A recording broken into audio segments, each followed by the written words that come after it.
check.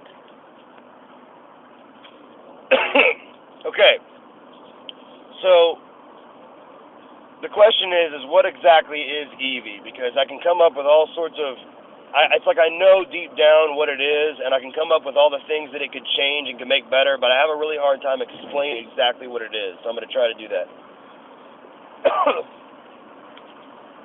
Eevee, the symbol represents a connection between you and something outside of you. Here's what that means. What that means is that the most important things in life, the things that define life, are the things that we can all agree upon. The reason being is that those are the things that matter, the things that we can all look at and see the same thing. And the reason that's important, and it sounds so common sense and basic, but the reason that's important is that this is how people go around, like, assuming that the world around them belongs to them. I've done that. And what you end up doing is trying to turn everything outside of you into what you want it to be. You have expectations for everything and everyone. You expect nature to give you this, and people to give you that, and God to give you this, and the sky to give you that. And they go around, they just make shit up constantly. You know, we decide that we're going to build a skyscraper, which is a beautiful creation, don't get me wrong. But we just decide we're going to make this now, and we don't really give a fuck whether you think we should or not, or whether it's a good idea or not.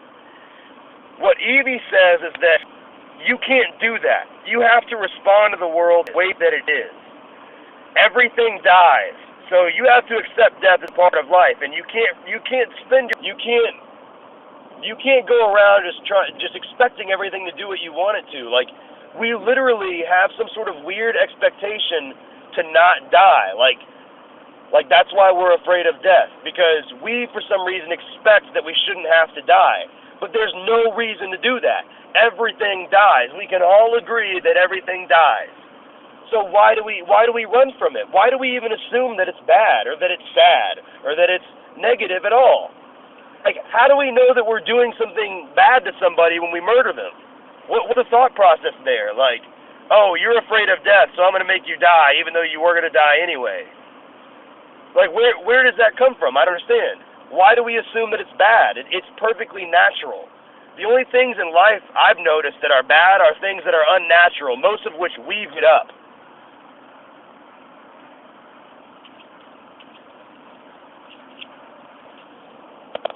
So, the point is that Eevee is about your connection to your outside world and the things that you see as they are, not as you want them to be. It's about committing to understanding, trying to understand, and try to always understand the world around you as best as you can, not as what you want it to be, but as it is. So you could almost say that the first I is the individual, and the second I is what is. Not what you think it is, not what you want it to be. You have to give everything the proper amount of thought and respect to really understand it so that you can respond to it appropriately and understand how to deal with it being in your life. If you do that, you will eliminate human suffering. You will eliminate everything that we don't like about life, because there's nothing to not like. Life isn't relative. It's not, you can't relate life to something. Everything is relative except for life as a whole, so you can't decide that you don't like it. It's not good or bad. It's not good or bad, it just is. So, okay, so Eevee would literally end human suffering, because what exactly is suffering?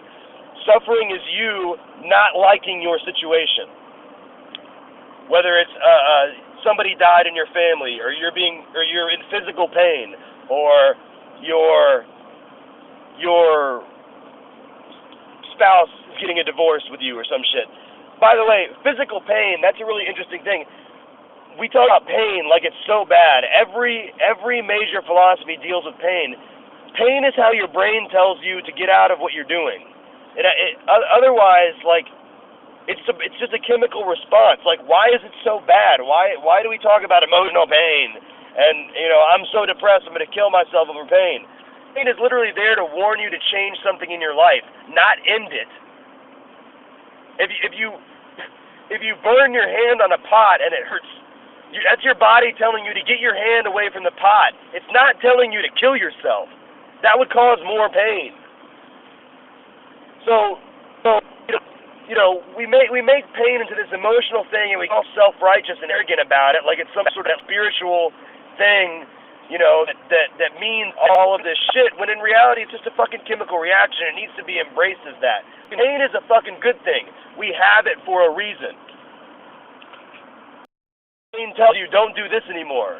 That's what it's saying. It's saying, hey, body, don't do that. That sucks. Do something else. That's what pleasure's for, is to tell you, hey, do that more. So we run from pain, we embrace pleasure. But both are devices of the body given to you to help you live a better life. So you got to embrace both of them. Without pain, where would we be? Dead, probably. So Evie is about understanding things in the way that I just did that with pain. You say, I'm gonna throw out the traditional human thinking that has been made up after generation, and I'm gonna start looking at things as they are. Not as I want them to be, not as I was told they are, but as they are.